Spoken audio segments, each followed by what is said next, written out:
maybe before we get into just in case I forget, I want to thank the Belgrade Irish Festival for all their kindness and hospitality and support, but also particularly to our very special Serbian assistants, some of whom are there. Give us a wave.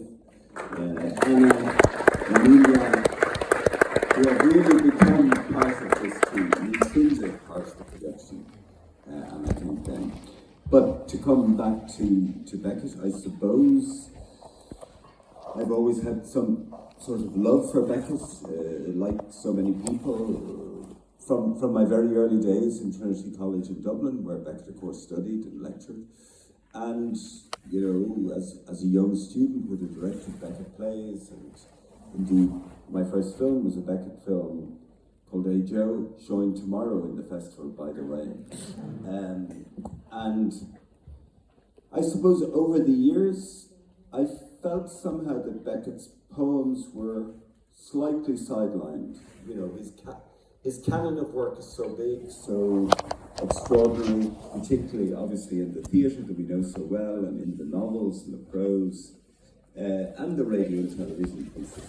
But I felt that the poems, which were a kind of guiding life throughout Beckett's life, he started writing poetry and ended writing poetry, and that it, in a way, was the inspiration to do a piece to kind of just feel our way back together into those poems. And you know, one of the lovely things of doing what I do is you follow an instinct for curiosity, and you start from a position of ignorance, and you try and learn. It's been a real beautiful experience to delve into literature like his. How are the performers doing? Yesterday I just kept going. I was talking nonsense. The audience was going, but where are the performers? Come on.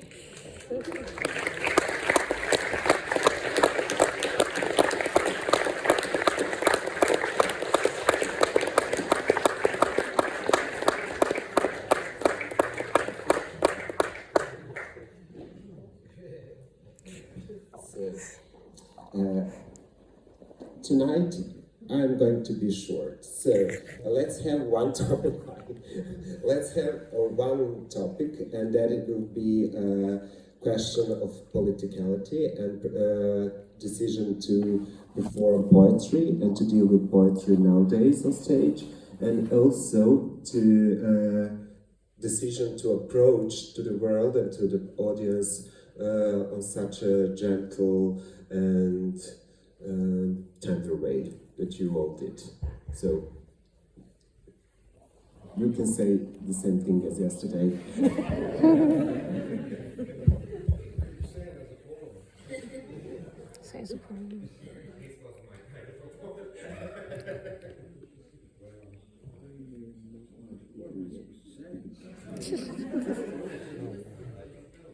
Well, I don't think.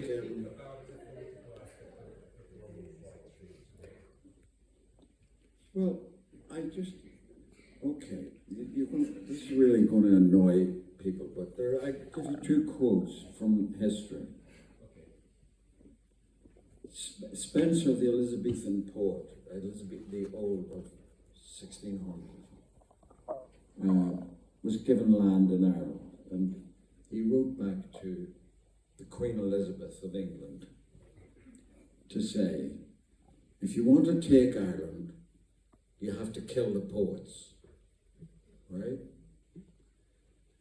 And the other quote is what Elizabeth said to her people on the ground who were colonizing Ireland. She said, I don't want to hear another word of Irish. I said, well, the thing is, we have wonderful poets in Ireland. Haven't we? We have absolutely wonderful poets. And she got something right, because they don't write in Irish. But maybe someday soon they will. So to that I say, fuck Queen Elizabeth. I'm Volksbandje. First word we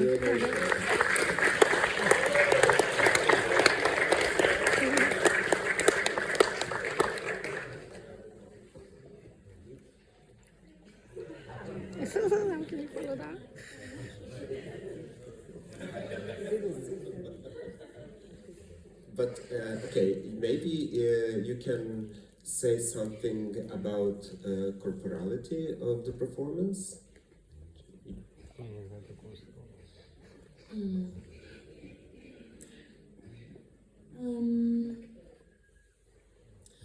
Well, for me, yeah, I mean, poetry is essentially embodiment, you know? For me, words are like spells, and they conjure things and emotions and feelings and ghosts, especially in theatres. And there's something, they do tend to kill the poets first, because there's something about poetry that has secret messages to the unconscious, I think. And it stirs something. The word that keeps coming is like courage. Like there's a sort of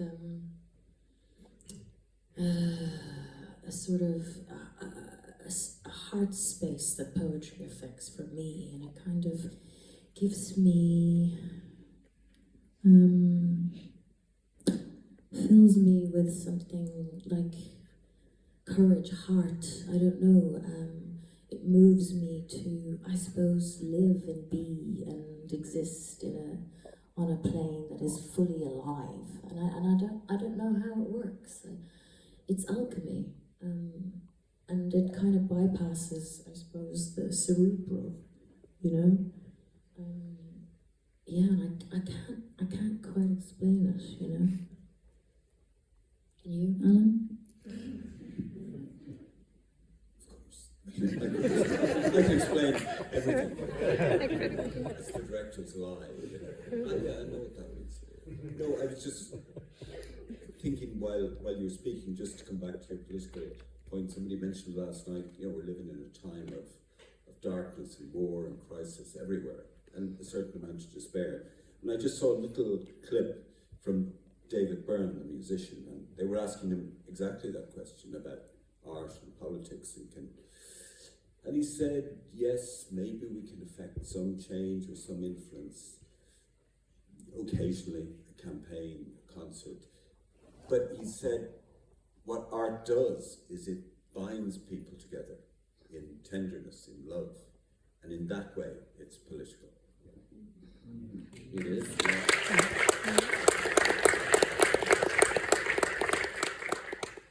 So there's no actually difference between the poetry, the words in poetry and music. It is actually a music. And as I understood yesterday, after the show when we were speaking, actually the performative thing is the dialogue between the three of you during the performance. So the music is actually developed during the performance itself. So can you make, Brian, some comments on it? Yeah, we talked a bit about this last night. I mean, the music is improvised, so it's in the moment. I think what we try to achieve is to, you know, there's a certain formality around the work, you know, the raw elements of it, and try to give it an informal or in the moment performance within a kind of a formal, greater framework, if you know what I mean. So I don't know. For me, anyway, it's an experiential piece that where you know the words are kind of a way in, if you like, to an experience, and it's a very much shared experience. Actually, it's, you know, we're doing everything on stage, but I feel it's more than that. You know, it's just putting stuff out there, and I don't know, I can feel there's a reciprocation of something, and it's different every night. So like we're feeling it as we go as well. So it's kind of a little bit on the seat of our pants, but also that's the life force of it, I think. You know. Does that answer your question?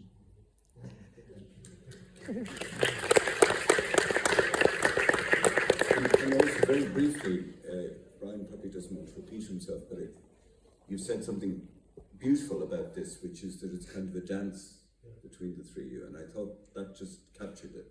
You know, that there's a gentle exchange between the three characters on the stage, which is just lovely to behold. Okay, now let's open let's start questions from the audience, but let's do it with as a short game.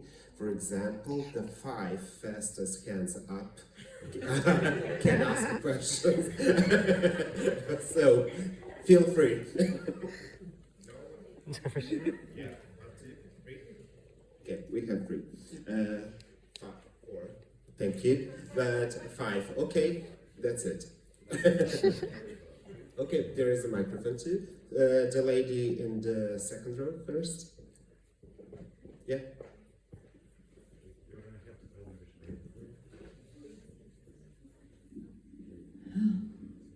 I wish I could say everything now, because I love you all as an artist, especially preachers, Tulip O'Hare. We love your character.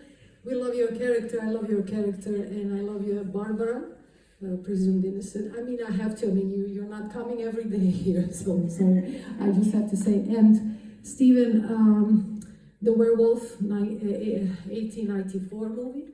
Also, when I was a kid. You know, we were watching that, and my partner says thank you to he remembers that as a child. So I love poetry, I love art, and I am also an artist, so I have some stickers for you if you're interested to take right now. So it's all interactivity. I also felt some tears coming while I was listening to you. How everything is so profoundly mortal, and still we don't feel it. You know, like we're also into cell phones and technology, and I'm also into technology, but you know what? I don't have a cell phone, no social media, nothing.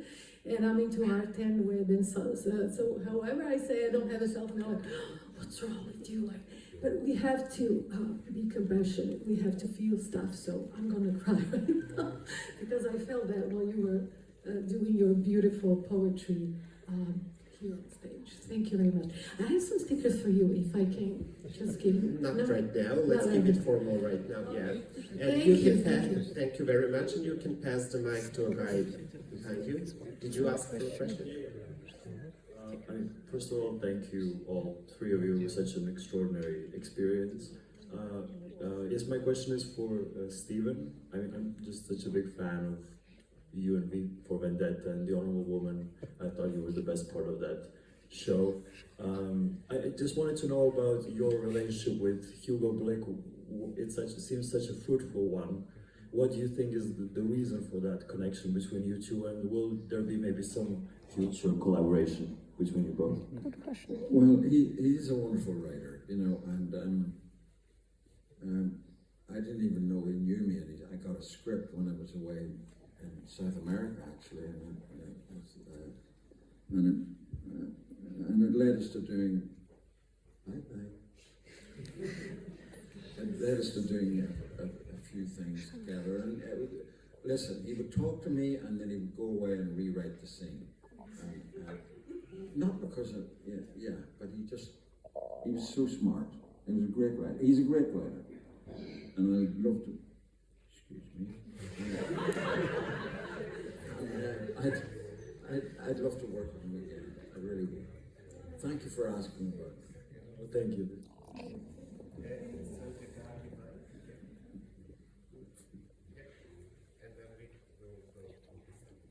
Hi, thank you so much for the performance, and this is actually my first poetry experience. And I actually have a question for Ruth. I was impressed by the dance, and I was really impressed by how you wave your fingers, have your fingers curl all the way up. And I wonder if you have any inspiration from Burmese or Khmer dance. Burmese and Khmer dance, Because that is actually how they dance. Really? Well, probably, because I love movement and I love dance. So I've probably unconsciously copied Bernie's dance. I see. But so I love movement and dance, and actually the cascando, it was kind of just, is the word, it's like cascading, and yeah, I suppose it's a bit obvious, isn't it? But I don't know, I just feel like I feel sort of music moves me in a way that kind of, if for me it's about allowing to be moved, and it just came from, I suppose, like, to echo what Brian was saying, like a call and response. And I didn't know what would come out, but that's, I think, the joy of collaborating, is that, like, I may have done the movement, but we all sort of created it and contributed to it.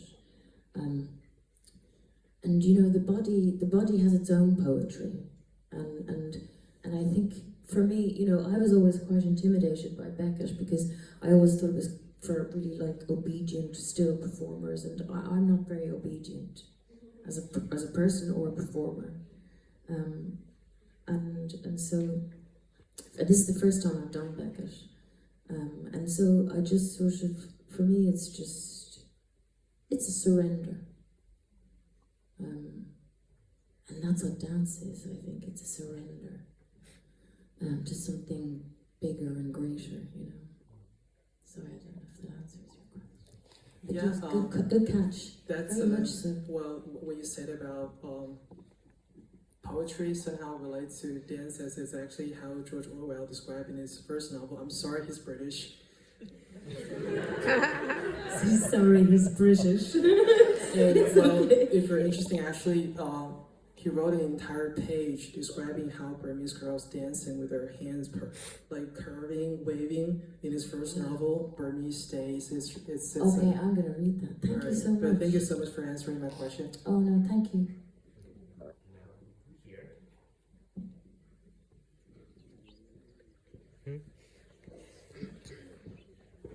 Some of our best friends are British. Just like. Hello. I have a question. I feel like for youth, poetry is almost dead, you know, and I feel like it's not as relevant, unfortunately, and I don't either read poetry as much, and I feel sad about it because I feel like I don't have enough depth to read it every day. It's sad and it's sometimes very miserable. So I was very moved by your performance, because I felt like you gave it a life once again, because I felt like we're estranged in some way, so we are not thinking anymore that it can have complex emotions and not just, like, you know, deep sad emotions. So I feel like, how do you is this performance watched by youth as well and, like, talked about? And as well, poetry, is it more popular in Ireland in general? And is it something that's highly discussed in theater culture? Because a lot of stuff is dying arts-wise, unfortunately. I'm sorry, it's too long.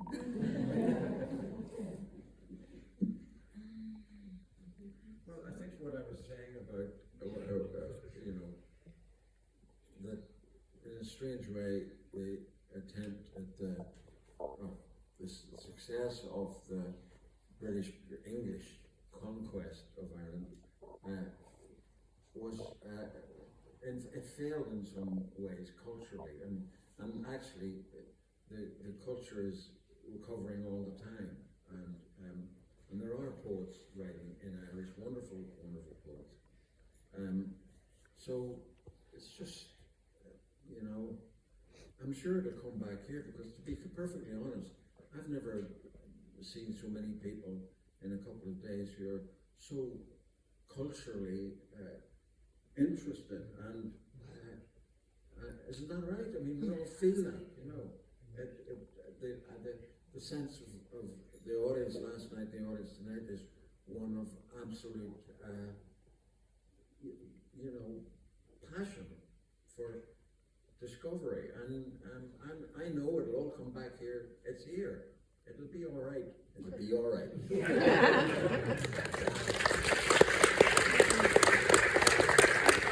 And also, I just add, in terms of young people and poetry, there's a huge explosion in Ireland, and I think elsewhere, in spoken word poetry. You know, and I think taking probably from rap and hip hop and all those influences, you know, and you've somebody like Kay Tempest in Britain, you know, which is poetry as performance, poetry as music, you know, so I feel really optimistic because I know in Ireland I'm involved in an organisation called Fighting Words. There's just extraordinary, very young people performing poetry, not writing it for books. Yeah. Okay. Thank you very much, and thank you very much for this pleasant evening and conversation. Yeah, so you're welcome. You can always come back.